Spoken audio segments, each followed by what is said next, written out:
Halo teman-teman, selamat datang kembali di Gia Academy YouTube channel. Nah, video kali ini adalah video lanjutan dari pembahasan kita sebelumnya tentang suhu dan pemuaian. Jadi, bagi yang belum nonton videonya, silahkan ditonton dulu ya. Jadi, video lanjutan kita kali ini akan membahas tentang kalor. Tahukah teman-teman apa itu kalor? Kalor atau panas merupakan sebuah energi yang mengalir karena adanya perubahan suhu dari benda bersuhu tinggi ke benda bersuhu rendah. Satuan kalor yang sering digunakan adalah kalori atau joule. 1 kalori setara dengan 4,2 joule. 1 joule sama dengan 0,24 kalori. Banyak kalor yang diperlukan untuk menaikkan suhu suatu benda dinyatakan dengan persamaan Q sama dengan mc delta T. Dengan Q adalah kalor yang diterima atau dilepaskan, satuannya joule, M massa benda dalam kilogram, C kalor jenis benda yaitu banyaknya kalor yang diperlukan untuk menaikkan suhu 1 kg zat sebesar 1 derajat Celcius atau 1 Kelvin, yang satuannya joule per kilogram derajat Celcius. Kalor jenis air nilainya 1 kalori per gram derajat Celcius atau 4200 joule per kilogram derajat Celcius. Dan delta T adalah perubahan suhu benda dalam satuan derajat Celcius. Selanjutnya, kapasitas kalor, yaitu banyaknya kalor yang diperlukan oleh benda sebesar m kilogram agar suhunya naik 1 derajat Celcius. Kapasitas kalor ditentukan dengan rumus C sama dengan Q per delta T atau C sama dengan M kali C. Dengan C kapital adalah kapasitas kalor dalam joule per derajat Celcius, Q adalah kalor yang diterima atau dilepaskan, satuannya joule, M massa benda satuannya kilogram, C biasa kalor jenis benda dalam satuan joule per kilogram derajat Celcius, dan delta T perubahan suhu benda dalam derajat Celcius. Kalor dapat mengubah wujud benda padat, cair, dan gas. Perubahan tersebut disebabkan karena benda menyerap atau melepas kalor. Perubahan wujud benda yang menyerap kalor adalah mencair, menguap, dan menyublim atau perubahan zat padat menjadi gas. Sedangkan perubahan wujud benda yang melepas kalor adalah membeku, mengembun, dan mengkristal atau perubahan gas menjadi padat. Jumlah kalor yang diperlukan untuk mengubah 1 kg es atau zat padat menjadi zat cair pada titik leburnya disebut kalor lebur. Sedangkan jumlah kalor yang dilepaskan untuk mengubah 1 kg zat cair menjadi zat padat pada titik bekunya disebut kalor beku. Kalor lebur sama dengan kalor beku, dinyatakan dengan rumus Q sama dengan M kali L. Q adalah kalor yang diserap atau dilepaskan, satuannya joule, M massa benda dalam kilogram, dan L kalor lebur, satuannya joule per kilogram. Pada peristiwa menguap atau mengembun, besarnya kalor yang diperlukan pada peristiwa ini sama dengan M kali U. Dengan U adalah kalor uap, yaitu kalor yang diperlukan untuk mengubah wujud 1 kg zat cair sampai seluruhnya menjadi uap pada titik didihnya. Satuan kalor uap adalah joule per kilogram. Berikut ini adalah grafik perubahan wujud zat. Saat suhu benda di bawah 0 derajat, wujud benda adalah es. Sehingga untuk menghitung kalor pada fase ini menggunakan persamaan Q sama dengan mc delta T. Kalor jenis yang kita gunakan adalah kalor jenis es. Pada suhu 0 derajat, es melebur. Jadi kalornya sama dengan massa kali kalor lebur. Pada selang suhu 0 sampai 100 derajat, kalor dihitung dengan rumus Q sama dengan mc delta T. Ingat, pada fase ini zat wujudnya cair. Jadi kalor jenis yang digunakan adalah kalor jenis air. Dan pada suhu 100 derajat, benda mengalami penguapan. Kalor yang dibutuhkan pada fase ini sama dengan massa kali kalor uap. Setelah air menjadi gas, Fase selanjutnya, gas akan mengalami kenaikan suhu, sehingga persamaan yang digunakan Q sama dengan mc delta T, di mana C adalah kalor jenis gas. Oke teman-teman, bisa dipahami ya? Nah teman-teman, jika dua zat yang berbeda suhunya disentuhkan, maka zat yang suhunya lebih tinggi akan melepas kalor, sedangkan zat yang suhunya lebih rendah akan menerima kalor. Jumlah kalor yang dilepas sama dengan kalor yang diterima. Peristiwa ini dikenal dengan Azaz-Black. Secara matematis, Azaz-Black dirumuskan Q lepas sama dengan Q terima. M1C1 delta T1 sama dengan M2C2 delta T2. M1C1 kali T1 kurang TC sama dengan M2C2 kali TC kurang T2.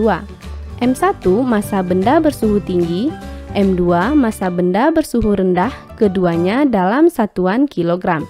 C1 kalor jenis benda bersuhu tinggi, C2 kalor jenis benda bersuhu rendah dalam joule per kilogram derajat Celcius. T1 suhu tinggi, T2 suhu rendah, TC suhu campuran suhu dalam satuan derajat Celcius. Tahukah teman-teman bahwa saat kita memanaskan air terjadi perpindahan kalor?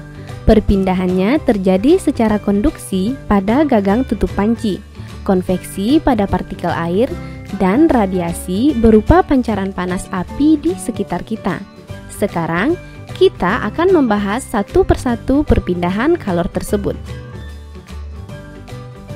Pertama, perpindahan kalor secara konduksi, yaitu perpindahan kalor secara langsung tanpa disertai perpindahan partikel-partikel zat tersebut.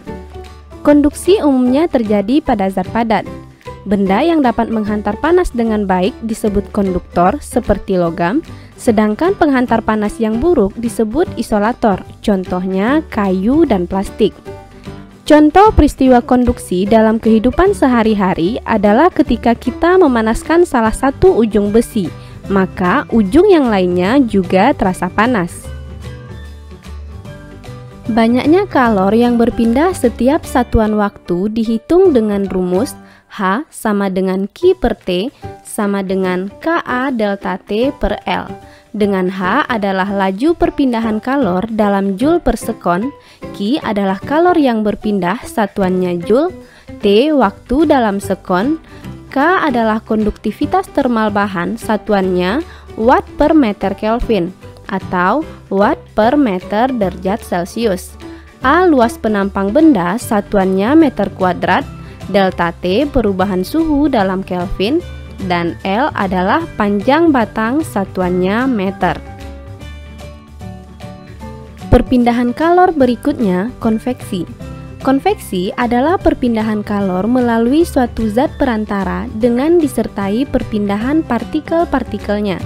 Konveksi biasanya terjadi pada zat cair dan gas. Contoh peristiwa konveksi dalam kehidupan sehari-hari adalah gerak naik turunnya air saat dipanaskan. Laju kalor yang mengalir pada suatu zat mengikuti persamaan H sama dengan Q per T sama dengan HA delta T. H kapital adalah laju perpindahan kalor dalam joule per sekon, Q besarnya kalor satuannya joule, T waktu dalam sekon, H biasa adalah tetapan konveksi dalam watt per meter kuadrat Kelvin, A luas penampang satuannya meter kuadrat, dan delta T perubahan suhu dalam Kelvin. Yang terakhir, radiasi. Radiasi adalah perpindahan kalor dalam bentuk gelombang elektromagnetik tanpa melalui zat perantara. Contoh peristiwa radiasi adalah panas matahari yang sampai ke bumi meskipun melewati ruang hampa. Laju pancaran kalor secara radiasi dinyatakan dengan rumus H sama dengan Q per T sama dengan E tau AT pangkat 4. H laju pancaran kalor satuannya joule per sekon, Q kalor yang terpancar satuannya joule, T waktu dalam sekon. E merupakan emisivitas benda yang rentangnya antara 0 sampai 1. Benda hitam sempurna emisivitasnya bernilai 1 dan bernilai 0 pada benda yang memantulkan seluruh radiasi yang diterima. Tau tetapan Boltzmann nilainya 5,67 kali 10 pangkat min 8 watt per meter kuadrat Kelvin pangkat 4. A luas penampang dalam satuan meter kuadrat dan T adalah suhu benda dalam Kelvin. Oke teman-teman, sampai di sini bisa dipahami ya. Mari kita coba membahas beberapa soal berikut. Soal pertama. Diketahui massa benda 100 gram, kita ubah satuannya ke kilogram menjadi 0,1 kilogram. Perubahan suhu 30 derajat Celcius dan kalor jenis benda 2100 Joule per kilogram derajat Celcius. Ditanya jumlah kalor yang dilepaskan. Untuk menjawab soal ini, ingat lagi rumus kalor. Q sama dengan mc delta T, lalu masukkan angkanya. 0,1 kali 2100 kali 30, hasilnya 6300 Joule atau setara dengan 6,3 kilojoule. Jadi jawabannya A. Soal kedua tentang azas Black. Diketahui M1 75 gram, T1 0 derajat Celcius, M2 50 gram, T2 100 derajat Celcius. Ditanya TC. Untuk menyelesaikannya, ingat konsep azas Black. Q lepas sama dengan Q terima, M1C1 delta T1 sama dengan M2C2 delta T2. Karena benda sama-sama air, maka kalor jenisnya sama. Jadi, bisa kita sederhanakan sehingga 75 kali TC kurang 0 sama dengan 50 kali 100 kurang TC. Masing-masing ruas kita selesaikan perhitungannya. 75 TC sama dengan 5000 kurang 50 TC, sehingga TC sama dengan 40 derajat Celcius. Jadi jawaban yang benar adalah B. Soal berikutnya menanyakan faktor-faktor yang memengaruhi perambatan kalor pada logam. Nah, karena logam merupakan konduktor, maka persamaan yang digunakan adalah persamaan laju kalor secara konduksi. H sama dengan Q per T sama dengan Ka delta T per L. K merupakan konduktivitas logam, luas permukaan A, delta T perbedaan suhu, dan L adalah panjang logam. Jadi, yang memengaruhi laju kalor secara konduksi adalah semua pernyataan di atas kecuali massa logam, sehingga jawaban yang benar adalah A. Soal terakhir. Diketahui T1 sama dengan 327 derajat Celcius sama dengan 600 Kelvin. T2 sama dengan 27 derajat Celcius sama dengan 300 Kelvin.